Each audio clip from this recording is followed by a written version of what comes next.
Volvemos en este último programa de la serie Destino 2011, al cual hemos tenido el privilegio de contar con su acompañamiento todo este año. Volvemos con el general Pérez.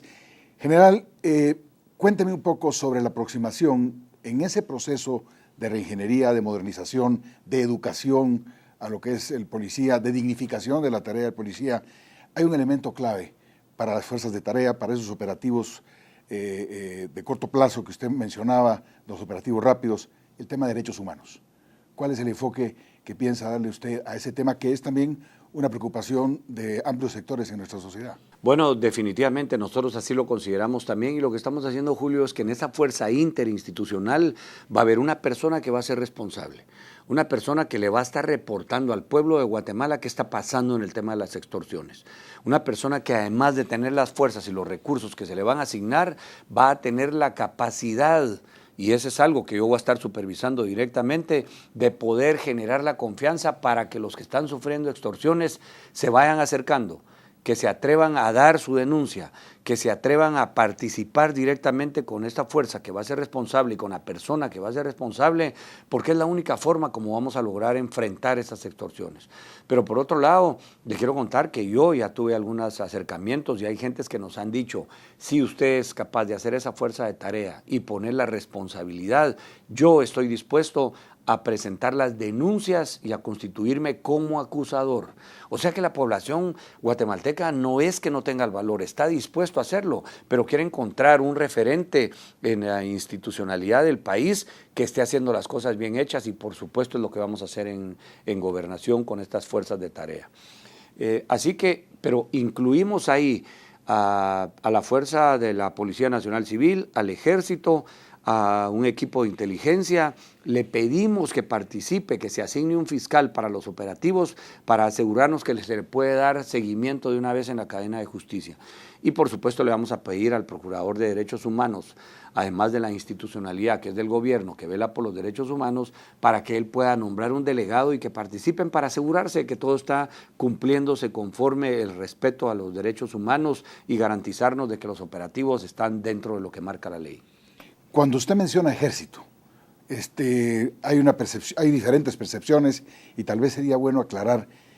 El embajador de Estados Unidos, hace pocos días aquí en Destino 2011 nos dijo que los Estados Unidos y la comunidad internacional, desde la firma de la paz, observa con una muy buena calificación a nuestras Fuerzas Armadas en términos de derechos humanos. ¿Qué piensa usted hacer con el Ejército de Guatemala? ¿Vamos a fortalecer, vamos a tener un ejército distinto cumpliendo tareas más importantes?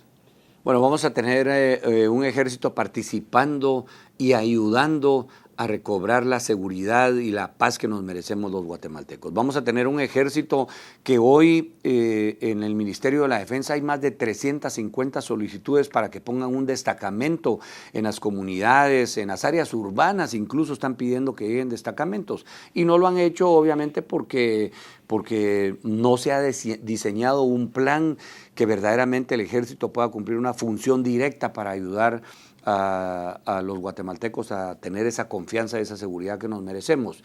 Yo sí lo tengo bien claro, Julio.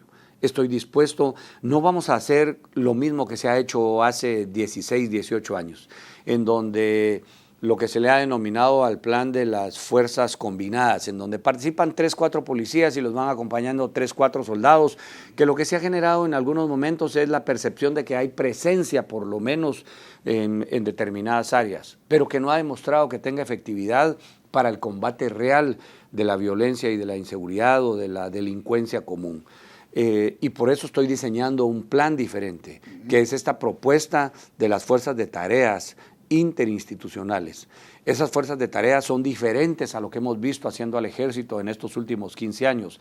Es una innovación que lo van a sentir y que la van a ver cuando tengamos los resultados que se vayan dando ya cuando estemos funcionando.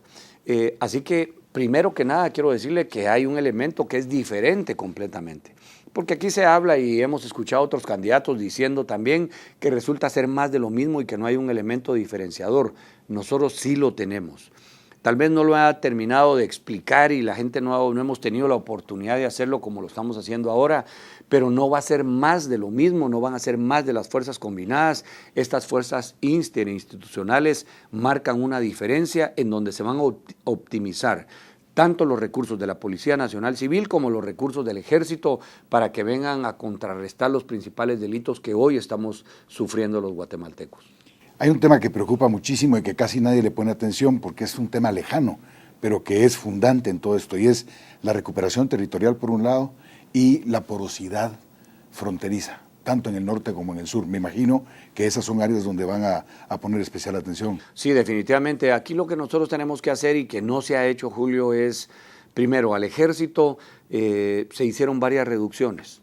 La propuesta que nosotros tenemos es aumentar el ejército en 2.500 efectivos, es decir, no estamos pensando tampoco en un ejército muy grande porque no es un ejército que se va a preparar para enfrentarse con otro ejército, es un ejército que va a prepararse, a equiparse, a modernizarse para darle respuesta a las amenazas emergentes que hoy están afectando y que vienen a afectar no solo al país sino a la seguridad ciudadana. Amenazas emergentes como el narcotráfico, como el tráfico de armas, como el tráfico de ilegales, que son las cosas que más nos están afectando y que tienen que ver con la porosidad que usted nos mencionaba en las fronteras. Entonces vamos a tener un ejército enfocado en dos direcciones. Primero, en la seguridad ciudadana y segundo, en la protección de nuestras fronteras, que es en donde se da mayoritariamente todos estas amenazas emergentes. Entonces, el primer paso va a ser modernizarlo. Tenemos que equipar al ejército, que es algo que quedó desde los acuerdos de paz, quedó firmado, pero que no se cumplió. Que después con la reducción que se volvieron a hacer en el periodo de Portillo y en el periodo de Berché, se quedaron escritas, pero tampoco se cumplieron.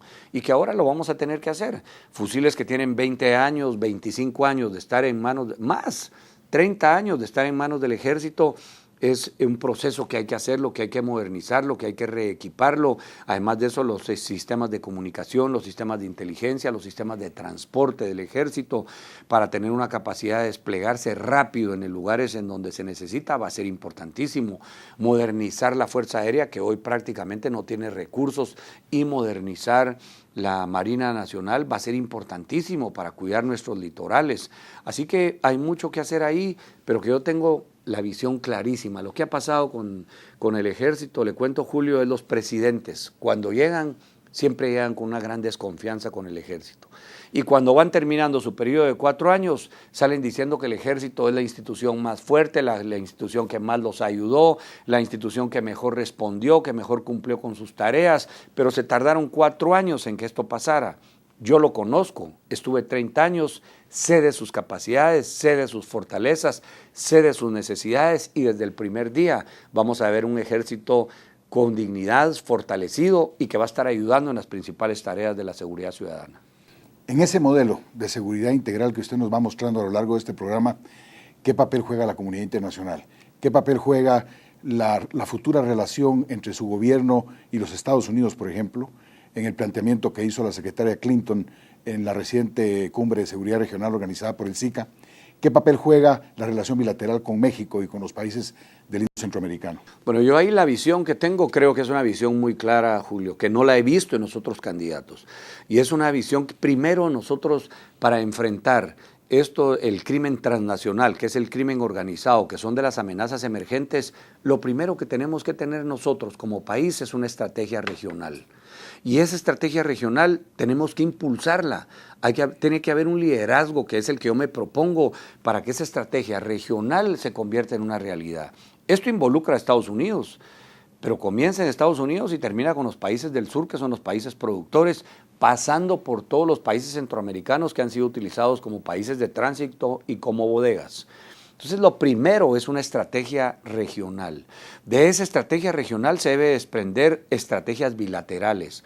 La relación con México, con Honduras, con Belice y con El Salvador son estrategias bilaterales que tienen que tener como sombría la estrategia regional, pero que van a ser importantísimas porque es en donde tenemos más de 1.000 kilómetros de frontera que la tenemos que trabajar con operativos conjuntos con ellos, que tenemos que fortalecer nuestras relaciones de inteligencia con México, con El Salvador, con Honduras y con Belice para ser capaces de poder contrarrestar la actividad que ellos están realizando, me refiero al crimen organizado.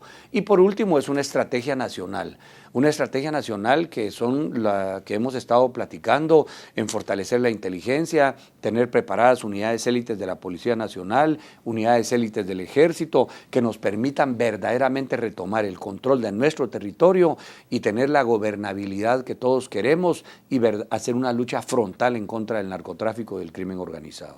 Cuando usted se refiere a unidades élites, me recuerdo que una de las unidades más prestigiosas del Ejército de Guatemala en términos de fuerzas especiales eran los caiviles. ¿Esa va a ser una unidad que se va a refortalecer o que se va a ser utilizada durante su gobierno y durante los operativos de seguridad? Así es, definitivamente. Los caiviles están siendo hoy empleados internacionalmente en lugares para misiones del mantenimiento e incluso para imposición de la paz. Y aquí en Guatemala, si lo estamos utilizando, esta unidad nuestra la estamos utilizando en otros países, la vamos a utilizar aquí. Vamos a lograr que se venga a estas unidades de los caiviles, que son unidades altamente entrenadas, que tienen un renombre internacional por su capacidad que tiene. Va a haber que darles el equipo necesario, pero van a ser unidades como también los paracaidistas, para que nos puedan ayudar a conformar estas unidades élites que tienen un desplazamiento rápido, que tienen un despliegue, una capacidad de despliegue importante y que pueden realizar operativos que van a ayudar a retomar el control de nuestro territorio. Magnífico, general. Volvemos con usted después de este corte comercial. No nos deje. Volvemos en el siguiente bloque con temas sobre seguridad alimentaria, sobre los temas sociales, temas que nos interesan mucho también.